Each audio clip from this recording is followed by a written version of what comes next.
This is Jay Smith here. I want to talk about what I consider one of the geniuses of Odon Lafontaine. You've just been watching his video, and you have seen the amazing depth and breadth that he brings to this whole discussion on the origins. And it's been terrific looking at your comments at the bottom. You are commenting just that, and you're saying this is probably one of the best ones he's done. One thing about Odon, he's able to talk about almost any subject that has to do with Islam, and certainly that has to do with history. 12 years have got him to where he is today. And he's enjoying finally talking to an English crowd. And this has been great to listen to his French style of English and how he pronounces word. I know a few of you have questioned that, but let him go. I think this is, listen, when we speak French, we desecrate the language. He does not desecrate English. I think it's brilliant what the way he usually, even the words he chooses. Now, in the last episode that we did, where we looked at the peoples and the many different characters and groups that are pivotal to how Islam actually was created, we went off on a side for about 11 minutes, 10 or 11 minutes, concerning the sources of the Qur'an. It didn't really fit in that episode, so I took it out, and I want to introduce it here, showing you just the depth and breadth that Odon has. So listen to this as we really look at the Quran, because this is his area that he loves to talk about more than anything else, looking at the Quran and trying to delve and find out what happened historically. He then wanted to go back to where the Quran got its material from. It's called source criticism. And so we're just doing a little discussion, he and I, back and forth on source criticism. Here it is. See what you think, and then I'll come and end it off at the end. Those coverers were Jews who covered their sacred scriptures with other scriptures, and they claimed that those other scriptures were divine. And this describes the Talmuds. In the 7th century, it was the beginning of the widespread of the Talmud, particularly the Babylonian Talmud, among the Jews. And some other Jews, namely the Quranic Nazarene, did not agree with the Talmud. They thought it was sort of an abomination, a sacrilege, because people invented a text and they put it over the Bible, over the sacred scriptures. They covered the sacred scriptures with the Talmud, and they changed, because of this, they changed the meaning of the sacred scriptures, and they hid some prophecies, they hid some stories in the sacred scriptures, and I think those stories relate to the coming of Jesus, the prophecy about the Messiah, and this is what the coverers are accused of in the Quranic text by the preachers. Let me just interject here real quickly. Looking at the Quran, I'm going to read chapter 2, verse 78 and 79 while you take a drink. And it says here, it says exactly what you're saying. And there are among them, the Jews, unlettered people who know not the book, but they trust upon false desires, and they but guess. So these are people, the book would be the scriptures. They don't know the scriptures. They trust upon their own desires. They guess. Then woe to those who write the book with their own hands and then say this is from Allah, to purchase with it a little price. Woe to them for what their hands have written, and woe to them for what they earn. So there's an exact example of what you're saying in the Quran. It's actually talking about these coverers. It's referring to these very people. And of course, what would they have written that is not the book? That would be the Targums, the Mishnahs. These are the Apocryphal writings that you find all the way through the Quran. Almost all the stories. Exactly. The stories about certainly the different biblical prophets. The story of Abraham in Surah 21, that comes from one of these coverers. That comes from the Mishnah of Rabbah, the one in chapter 5, verse 31, the story of Cain and Abel. Now, there's a good example of the Targum of Jonathan ben Uzziah. The very next verse, verse 32, comes from the Mishnah of Sanhedrin, which was written in the 5th century. And the story in chapter 27, Solomon and the Queen of Sheba and the hoopoe bird, you know that story? Brilliant story, exciting story. But that story in chapter 27, verse 17 to 44, comes from the second Targum of Esther. These are all the coverers who have written with their own hands. They but guess, they don't know the book, and then they're calling it the book. And that's what these coverers are doing. What's fascinating is that the Quran makes the same mistakes by taking those stories and incorporating into their own text.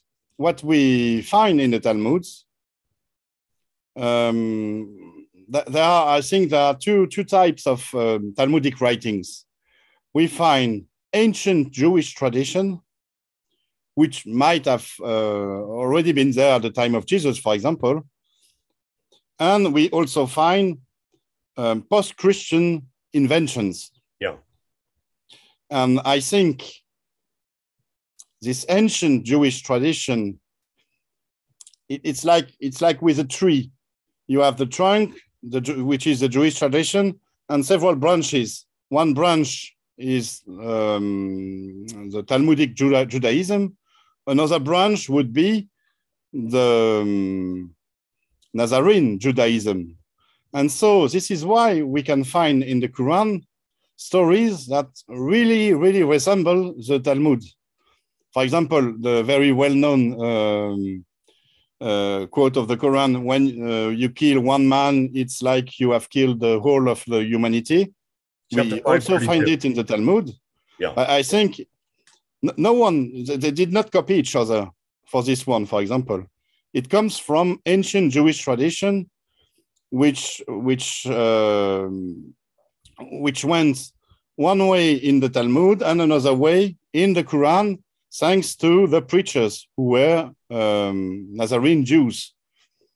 And so this is also to address many of the many comments that were made under our videos about the Talmud, or about the Quran being a mere copy of the Talmud. All I'm saying, be careful, because even the example you gave of chapter 5, verse 32, which is he who takes the blood of one is he who takes the blood of all. That one follows verse 31, which is the story of Cain and Abel, and has been found in the Bar Sanhedrin, written in the 5th century. When in the earlier copy of the original, you will find that redemption analysis on the blood of Abel is actually written in the margin by a scribe, which was then copied as the text to follow the story of Cain and Abel and the killing of Cain. Of Abel by Cain, and that the redemption analysis was nothing more than a scribal thinking through of the ramifications of the blood of Abel. Now that was in the 5th century, so that comes long after the Bible. That's 5th century AD, not BC. So that comes just before the Quran is put together, and that's known as the Bar Sanhedrin, written in the 5th century. So these you can play them through. We know who wrote it, we know when it was written, we know why it was written, and we even know where it was written. And it's fascinating that it's these stories that incorporate themselves into the Quran. But when you look at chapter 2, verse 79 that I quoted earlier, that one is fascinating, because that one is shutting down this idea that, and it's actually warning the readers of the Quran, be careful of these very stories that are in the Quran. So when and where that was put in there, it's fascinating, because it's a contradiction in terms of the very thing that the Quran incorporates. It's a good argument also to use when Muslims claim that we have corrupted our Bible, and say, well, what about these verses? What about these stories? And exactly, where do you think they came from? And it's good to have this historical perspective to know where. This is what Guillaume D is working on. I've already spoken about him. He's a French scholar who teaches in Belgium, who is a very top-notch scholar on Quranic studies. And for example, he found that many passages of the Quran, many stories of the Quran, are direct copies or translation from ancient Jewish tradition. For example, the story of the creation of Adam is taken from a Jewish story from the 2nd century, the story of Adam and Eve, and it's kind of cut and paste into the Quran, and it's fascinating. It's really amazing to find the sources, some sources of the Quran. And we see a lot of Jewish sources, sources from Jewish apocryphs,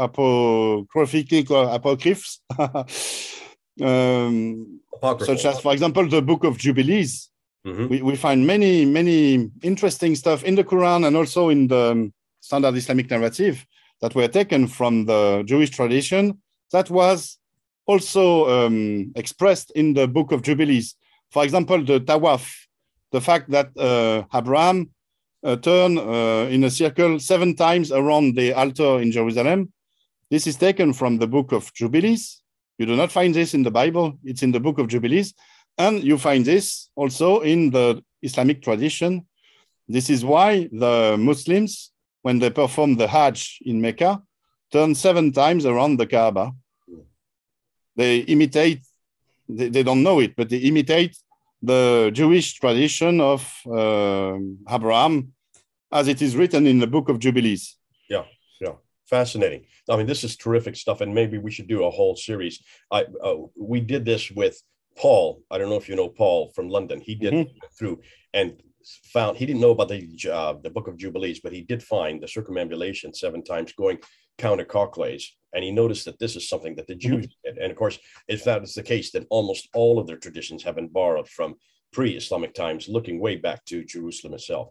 One of the things that one person that probably stands out, in 1910, there was a book written on the sources of the Quran by St. Clair Tisdale. For those of you who want an English edition on this material, you can go to that book. It's out of print. You can get it on PDF. Just Google it. The sources of the Quran.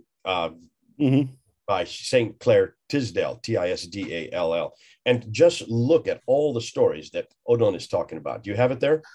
But nowadays we keep on finding new material, sources over sources, and more sources. In France, there has been a publication of this. It's a very big book, 3 volumes, the Qur'an des historiens, the historians' Qur'an, in which was directed by Guillaume D and another French scholar. And here we have lots of sources in the Jewish tradition, but also in the Syriac tradition, in the Christian Syriac tradition. Many apocalyptical stories that we find in the Quran are in fact copies of homilies from Syriac priests, such as James of Sarug, or apocalyptical stories from the Syriac tradition. It's amazing. We almost have a sort of scheme. You see, the Quran is a sort of patchwork. Pieces have been sewn together, and we can find now the origin of those pieces. It might be good, Odon, if you and I just go through some of those sources. We don't have those in English that you have there. And it might be good for the English audience to hear these and realize the wealth of research that you've done there in France. You and Guillaume Dye, especially his works. If you could maybe introduce us to his works, because we would not know him here in United States and Europe, or in the rest of the English-speaking world. And we shall do that. We shall do this. Guillaume D, or you can pronounce Dye if you want, but French it's the way it's supposed to be. D-Y-E. He has also published many articles in English. He's a top-notch scholar, an international scholar. Okay. So it's very easy to find his work also in English. Just have a look at this academia page, and you will find lots of stuff. Okay, you've heard this discussion, 10, 11 minutes, not very long.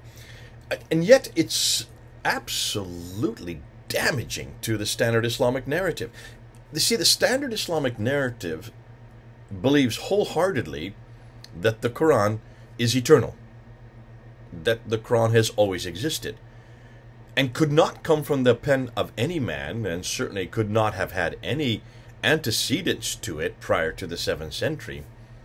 Because if that were the case, then that's an admission that the Quran is no longer eternal, no longer guarded by God, and that it can be changed and manipulated and even created by man himself. And that goes against everything that the Standard Islamic Narrative claims. It says so very clearly in chapter 85, verse 22. That's the eternality. In chapter 10, verse 15. In chapter 18, verse 27. It cannot be changed. Not by man, not by you, not by me, not by anybody. And then, of course, chapter 15, verse 9, where Allah himself guards it so it cannot be changed. Now here, this discussion we're having, we're showing that there are all kinds of antecedents. Those references that he has from D, and I mispronounced it, and he corrected me on that. Guillaume D, were very clear that much of the Quran has been borrowed from many different sources. If it's even one story is borrowed from another source, and you know where that source is, that introduces a whole nother element, which is anathema to the Standard Islamic Narrative, because that introduces man-made, human-made interaction and also interjections. Shuts down any notion that this could be eternal, shuts down any notion that this is unfettered by human hands, and shuts down any notion that it even came from Muhammad in the 7th century. All of these references that we were talking about, the Targum of Jonathan ben Uzziah, 2nd century, the Mishnah of Rabbah, 2nd century, the Bar Sanhedrin, 5th century. These are all much earlier than the Quran, because the Quran is supposedly 7th century, as we're now proving. It is more likely 8th, 9th, and 10th century, and maybe even later, since we don't even have the first copy that we can look at. Close to it, but not the first copy that is complete. So can you see why this is so damaging, and why, though it was just set aside by Odon and myself, we're really thinking through about using it. I thought it was good to do that, because this is not the only material that has been borrowed, these Jewish apocryphal writings. There has been much more material that has been borrowed, and we'll be getting into that. This book that we've already introduced, the Serious Aramaic Reading of the Quran, these are lectionaries, and I am going to be introducing this with another researcher coming out of Germany. His name is Thomas Alexander. Thomas Alexander will be coming on board in about a week, maybe in 2 weeks. There's so many videos that I've got to go through. But he will be unpacking this book, and this is proving to be one of the most damaging books, because this shows that much of the Quran has been borrowed from Christian lectionary sermons. Odon has been referring to that, has he not? And then the other one that is probably as damaging or more damaging is Gunther Lulling's, and this book, it's bright yellow. I don't like the color, but nonetheless I didn't choose it. A Challenge to Islam for Reformation. We'll be unpacking this, because this is his doctoral thesis. He scored higher than anybody else in his university, so high that he should have been given an automatic professorship, which he was not, because of what this has to say about the Quran. Lots of material yet for us to introduce on this channel. Can you see how exciting this is, though? Because all we're doing is looking and unpacking and asking the very questions that the Muslims should have been asking for centuries. Where did this book, the Quran, come from? Where did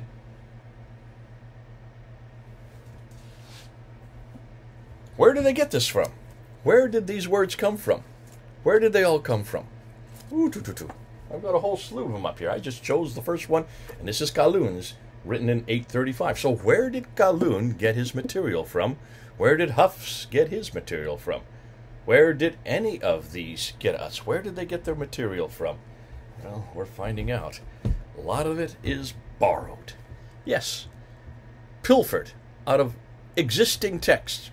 Arabic, for sure, to be sure. That was Arabic, because it was all written in Arabic in the 7th. And I'm saying now it is written in the 7th, not the Quran itself, but the material from which it was pilfered, the material from which it was borrowed, were written in the 7th, maybe even written in the 6th and 5th, because certainly the radiocarbon datings of the Sanaa manuscript go all the way back to 393. That's the 4th century. Isn't this exciting? As we unpack and pull back layer after layer after layer of the Quran, we're finding that we're getting back to the source of the Quran. And it is not pretty for Muslims. It's not pretty for Islam. And even for the Western academics who don't want you to know this. More of that later. God bless you. Just thought I'd put this up as a quick little ditty as an appendix to what we were just talking about with Odon. It's been great having Odon, and now we'll be moving over to Thomas soon. But come with us. talk about what we're talking about, and also come up with, not only if you have difficulties, not just objections, but also if you find other areas that we've missed or articles that we should be reading. Talk about it here in the comment. This is Jay. Over now.